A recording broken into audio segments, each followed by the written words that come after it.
I think everyone has this quirkiness to them, and not in a weird way, like some demonstrate, where they kind of let their ego take over, and then it's mixed with like anger and stuff. Because I mean, you get some absolute freaks, right, who abuse this rather than balancing who they are and all of the quirkiness to them.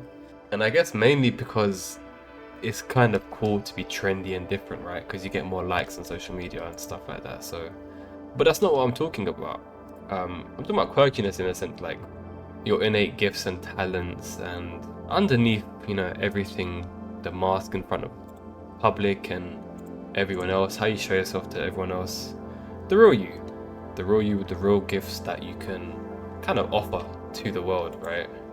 And yeah, I finally got my Stardew account back because Steam had like 10 updates that it just didn't let me do before, so we're back.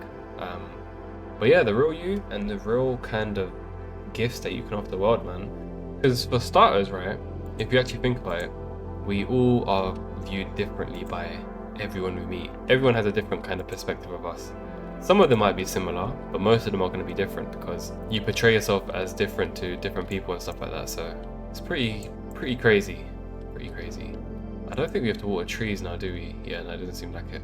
Because the thing is, right, as well, oftentimes we get so indoctrinated by society and people around us and just general civilization, right? They tend to kind of, I don't want to say mold you in a certain way, but it kind of is, because what's seen as normal is going to be the thing that everyone does, just because being normal means statistically you're going to be like what, over 50% or at 50% of what everyone else is doing. I'm pretty sure that's the metric that they use to track what's normal and what's not, but I don't think you really can track it. I don't think you really can, because wait a minute, 6 copper ores, we have that, don't we? Alright, let's get some money today. But yeah, I don't think you can, because, well, in this scenario that we all kind of act as our true selves with our real gifts. Because think about it, right? Say, for example, if you go to school or maybe generally work, just anyone could, it really applies to anyone, but imagine if rather than what you've been sort of told to do and what's told is best and what is the quote-unquote right way to do things and stuff like that, which there is some basics that can be sort of, that makes sense on that side of things, right? Just basic survival stuff, but that's pretty much what you think that you're gonna have, pretty much, right? It's not gonna be what they actually are. And oftentimes you see a lot of people, they kind of struggle just to sort of mold into the way that they think is best, because it just doesn't make sense. And even me, for example, right, there have been so many different things that I've like gone and tried to do and things like that, but it just didn't make sense after a while, no matter how much work I put into them, because deep down inside I don't value it as much as I can. Because there's a bunch of different career options you can take. For example, there's a bunch of different things you could just do generally in life, different passions, hobbies, crafts, and all of that good stuff. But ultimately, number one, are you really going to be good at it? Because you can definitely teach yourself to be good at stuff, but to the next level, I feel like it has to be kind of innately within you. And then after that, what you truly are good at. And so if you're truly good at something, then why not stick to it full force and find out how to make it like really, really good for yourself, really kind of like you make use of the actual talents that you have inside. Like, for example, maybe you might get an athlete, for example, who might think, oh man, you know what, the world tells me to, and the way that I've kind of perceived myself to the world is someone who wants to get into something that's not sports. But then deep down inside, they're never truly going to be happy, because they could be really gifted as an athlete in some kind of direction, right? Some people might have more speed, but some people might have more power. Even the way that you think and the way that you strategize in life and things like that can be very applicable, to sports and things of that nature, or whatever kind of direction you want to push it in. And so a lot of times we tend to ignore this because of what we think is best and what is deemed as correct by society. But think about it, right? If you're good at sweeping the floors, you could be the best janitor there is possible. Why not? Although I'm pretty sure not everyone would want to be a janitor, but I hope you get what I'm trying to say, right? Because I'm sure there's people out there, some janitors out there, who are more fulfilled in life rather than some corporate wage slave, maybe, who might be, suicidal, for example. Don't want to use that word because I don't like using that word, but some of them, a lot of people are like that out there. They're not very fulfilled in life, and they're not really very happy just generally, right? Who do we have to go to? Clint. Where does Clint live? If I was Clint, where would I live? Is Clint the? I feel like Clint is the blacksmith dude, right? I'm pretty sure it's the blacksmith dude. Hopefully we can make it in time. It's already 10 past 3. But yeah, so figure out what is it that you're actually good at, and then find a way to kind of mix that in with something that you enjoy. Because oftentimes you actually have a lot of, like, for example, even if you talk about the same thing, right, of what is it, the athlete, they might want to get into a role where they might want to play a certain position, but they're better off in another position, and then it just makes more sense to kind of go towards that direction. And then once you properly learn that, and then you start to nurture the skills that it takes to get there. Oh, blocked, damn. Once you get there, then you're going to be like, wow, you know what, this made a lot more sense, and I'm a lot more successful in that kind of way. The same way where a lot of people who tend to kind of follow different career paths that they think is the best, but they never really find any kind of satisfaction doing so. And I'm not saying like some careers have to be completely satisfying, but if it can pay the bills to get you to do what makes you satisfying, then that's also plenty. But a lot of times it's never the case, because you're just so drained by doing something that you just don't enjoy completely.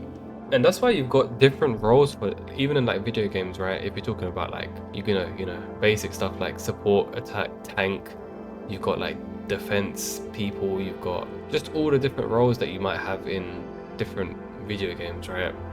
Everyone's got their purpose, and everyone's got their specific gift that they maximize, and that's what makes them the best at the game. That's why they're the sort of the main characters of the game, for example, or they're very well known for that specific gift, which is very applicable once again to real life. And like, even if you talk about stuff like Mario Kart, if we're doing a very, very short race where it's one lap, you're probably not going to do well with the bigger characters, because they're good with top speed, but their acceleration sucks. But if they forcefully tell themselves, you know what, nah, I'm actually good at acceleration, then they're going to get into a whole load of nowhere, and they're going to end up losing the race, just because their sort of ego kind of gets in the way, where they don't really accept the fact that their top speed is the best, but their acceleration isn't.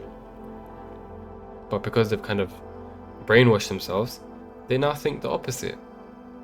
And I feel like the same applies to a lot of people in real life, because, well, number one, actually, I don't think it's something to blame, because again, that's just the way that society has kind of treated us. We don't really nurture people that have a bunch of different gifts and talents. Like, there are so many people who are good at art that don't pursue art. There are so many people that are good at so many different things that they don't even pursue. And it's not even like you have to go full force and full like fledging into one kind of career path, but it's a thing of you can do it alongside other things, but they don't kind of pursue their passions in any kind of way, and then they just wither away. And that's just sad, because then they're gonna get to the end of their life, and then they're gonna be living with a bunch of regrets. And like, imagine having a bunch of regrets when you're really old. Like, you can't even do anything about that. That's horrible. And if you're someone who's like, ah, man, but what, I don't really know my gifts, what are they? That's for you to figure out. Again, if you notice that like some things that you really like, the things that give you goosebumps, right? If you can get goosebumps. Also, fun fact, actually, I'm pretty sure not everyone gets goosebumps from music, which I thought everyone got, like certain pieces of music. I didn't know that. Like, people, like, I think it was a really low statistic. It's kind of crazy. But if you don't know your gift, what do you know that you're good at deep down inside? Ponder over that after this video finishes, because you'll come to realize that a lot of things, and this might make you feel uncomfortable, but a lot of things that you've kind of trained yourself to think aren't really true, and they're not really true to yourself. And you can keep living like this if you want, but why would you not rather deal with the pain of that sort of feeling later on in life and combat it now, so you can start living towards your more like kind of dream reality, the one where you're the most happiest and fulfilled. It just takes a bit of suffering now and a bit of time to sort of spend alone in order to figure that out. But once you figure it out, that's it. It's smooth sailing. Whereas if you forcefully have to force yourself to get up in the morning, you have to forcefully do things, and then you're just dreading every day, and then as time goes by, you're going to be like, damn, time passes so quickly. Then you're going to get jealous of the younger generation who are actually chasing their dreams, and then it's just gonna be horrible, right? So don't force yourself into situations that you know are not gonna be to the best of your ability. Again, everyone serves their purpose in this world, or at least I like to think so. And we all have gifts. We all have gifts that we can offer to the world, and we all can sort of deliver value based upon that. It's just that you got to figure out what is that specifically. Like for some people, they're good at talking. Maybe they can get into sales. Maybe they can get into something like making people's lives better. For other people, maybe they're better at writing. They could get into scripts. They could get into copywriting. They could get into a bunch of different things like that. Someone is good at art. Maybe they can create different art pieces that are quite contemporary and, cool. And some people, even stuff like gaming, they're good at gaming. There's a lot of things you could do nowadays with your talents and gifts, and you can make that into something crazy. It's just that, again, you kind of have to battle the world because it's kind of like uncommon to accept your gifts. But trust me, you are gifted in some kind of way. Trust me. And if you don't realize it now, at some point in your life you will realize it. So ponder over it, and I hope this helps in any kind of way. Again, if you're going through a bad time, or even if you're thinking, you know what, it's kind of scary to realize that I have gifts that I might not be using and that I might regret in the future. It's okay. Take it slow, take it easy, but just make sure that you're trying, and make sure that you're journaling or writing it down in terms of what you think it could be, because it could be a bunch of different things, but as long as you have it written down, you can kind of dissect it a little bit and figure out the kind of root of it all. Anyway, peace and blessings to you all, and I'll see you in the next one.